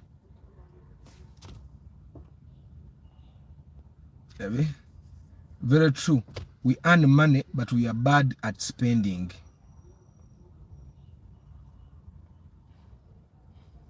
John jetuli emotoka tuzivuga ku Sunday. At least njavuga ki. Naye nze nange siva mu motoka. Bibu nanga bikyali awo the bad decision. Sijava mu motoka kankole bad decision. Sijava mu motoka. ekyo nkiganye Nenga Ben's bad decision. Eyo Ben's bad. Ekyo nkiganye Nenga Ben's bad decision. Eyo Ben's bad decision. Decision. Ben's bad decision. Ati bulaka started. Ben's bad decision. Ati bulaka started. Buli musajja yalivuze bannange tuvuge mmotoka. What the bad decision, what the chituvuge mmotoka. Is it true that Alpha 2007 share the same spare with Kaundo? It's possible. I need to research that. It's possible, but not very possible because the shape of those cars are shape ya njawulo nnyo. Bayinza sharing a shock sibi chibichie na suspension echuka definitely because it doesn't add up. Ngabo olaba primo we sharing ne moroka yange. It's because the shape is the same. Ukitegira ne Alpha ne Kaundo. Andrew Chama, Tracy J. Nicholas. Mwe bagayi, ebyo nanga bikyali awo tugule mmotoka. Kirabika bubi nnyo omusajja nga toyina mmotoka. Kirabika bubi nnyo ng'olina abaana nga kusomera abo bakyalira ku boda. Nze one of the reasons why I have cars, why I'm going to be having cars paka. Somero gye twasomera ffenna twali bubi. Naye nga abaana bakyalira mu mmotoka. Omwana awulira bulungi. Asoma n'ebitabo nga mumativu. Ngalaba future gyalaga ewaabwe waliyo kasente ajja kufuna. Ffe twasoma nga tetumanyi kijja mu maaso. Mugule mmotoka abaana mwe abalina abaana mugule mmotoka. Estimu y'omwana we erinnya n'okulinnya ngalaba taata we alina kye yeekoledde. Bannange nze kangende nga naye mujja kunjogeza mujja na kwagala nti ono Arthur embeera embi gye yakuliramu ye yamuleetera okwagala ennyo emmotoka. Baayi bannakambalabe enkya question Friday tomorrow, don't forget. Enkya mujje mubuuze buli kibuuzo kye mwagala. Mukama abakuume. Ciao.